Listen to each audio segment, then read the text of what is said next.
ಹಿಂದೂ ಕಾರ್ಯಕರ್ತನ ಮೇಲೆ ದ್ವೇಷ ಭಾಷಣ ಬಿಲ್ ಪ್ರಯೋಗ ಮಾಡಲಾಗಿದೆ. ಭಾಷಣಕಾರ ವಿಕಾಸ್ ಪುತ್ತೂರ್ಗೆ ಪೊಲೀಸರಿಂದ ಶಾಕ್ ಎದುರಾಗಿದೆ. ಹಿಂದೂ ಕಾರ್ಯಕರ್ತನ ಮೇಲೆ ಈ ಒಂದು ದ್ವೇಷ ಭಾಷಣ ಬಿಲ್ ಅನ್ನು ಪ್ರಯೋಗ ಮಾಡಲಾಗಿದೆ. ಭಾಷಣಕಾರ ವಿಕಾಸ್ ಪುತ್ತೂರ್ಗೆ ಪೊಲೀಸರು ಶಾಕ್ ಕೊಟ್ಟಿದ್ದಾರೆ. ಹಿಂದೂ ಸಮಾಜೋತ್ಸವ ಕಾರ್ಯಕ್ರಮದ ಹಿನ್ನೆಲೆ ನೋಟಿಸ್ ಅನ್ನು ನೀಡಲಾಗಿದೆ. ಹಿಂದೂ ಸಮಾಜೋತ್ಸವ ಕಾರ್ಯಕ್ರಮದ ಹಿನ್ನೆಲೆ ಈ ಒಂದು ನೋಟಿಸ್ ಅನ್ನು ಸದ್ಯಕ್ಕೆ ಜಾರಿ ಮಾಡಲಾಗಿದೆ. ಚಿಕ್ಕಮಗಳೂರು ಜಿಲ್ಲೆ ತರೀಕೆರೆ ಪಟ್ಟಣದಲ್ಲಿ ಕಾರ್ಯಕ್ರಮ. ಇನ್ನು ಕಾರ್ಯಕ್ರಮದ ಪ್ರಮುಖ ಭಾಷಣಕಾರರಾಗಿದ್ದ ವಿಕಾಸ್ ದ್ವೇಷ ಭಾಷಣ ಮಾಡದಂತೆ ಎಚ್ಚರಿಕೆಯನ್ನ ಕೊಟ್ಟಿದ್ದಾರೆ ಪೊಲೀಸರು. ಅನ್ಯ ಕೋಮಿನ ಭಾವನೆಗಳಿಗೆ ಧಕ್ಕೆಯಾಗದಂತೆ ಭಾಷಣ ಮಾಡಬೇಕು, ದ್ವೇಷ ಭಾಷಣ ಕಾಯ್ದೆ ಉಲ್ಲಂಘಿಸದಂತೆ ಖಾಕಿ ಸೂಚನೆಯನ್ನ ಕೊಟ್ಟಿದ್ದಾರೆ.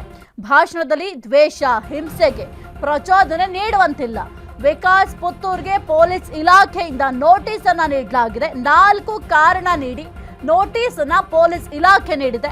ಇನ್ನು ದ್ವೇಷ ಭಾಷಣ ಕಾಯ್ದೆ 2025 ಉಲ್ಲಂಘನೆ ಮಾಡಿದ್ರೆ ಕಾನೂನು ಕ್ರಮದ ಎಚ್ಚರಿಕೆಯನ್ನ ನೀಡಿ ಪೊಲೀಸರು ನೋಟಿಸ್ ಅನ್ನ ಕೊಟ್ಟಿದ್ದಾರೆ. ಈಗ ಸದ್ಯಕ್ಕೆ ಹಿಂದೂ ಕಾರ್ಯಕರ್ತನ ಮೇಲೆ ದ್ವೇಷ ಭಾಷಣ ಬಿಲ್ ಅನ್ನ ಪ್ರಯೋಗ ಮಾಡಲಾಗಿದೆ.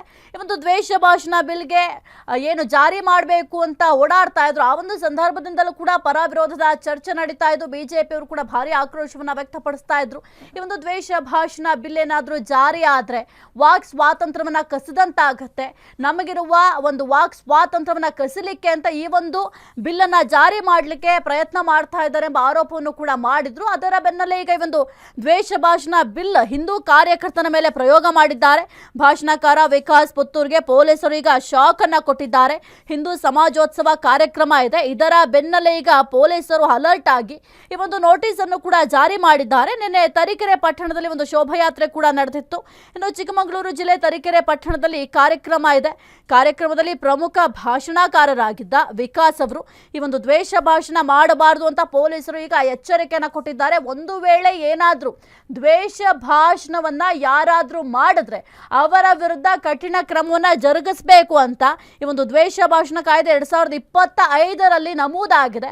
ಹಾಗಾಗಿ ನೀವೇನಾದ್ರೂ ಈ ಒಂದು ದ್ವೇಷ ಭಾಷಣವನ್ನ ಮಾಡಿದ್ರೆ ನಿಮ್ಮ ವಿರುದ್ಧವೂ ಕೂಡ ಕಠಿಣ ಕ್ರಮವನ್ನ ಜರುಗಿಸಲಾಗುತ್ತೆ. ಹಾಗಾಗಿ ದ್ವೇಷ ಭಾಷಣ ಮಾಡಂಗಿಲ್ಲ ಅಂತ ಪೊಲೀಸರು ನೋಟಿಸ್ ಅನ್ನು ಕೂಡ ಕೊಟ್ಟಿದ್ದಾರೆ.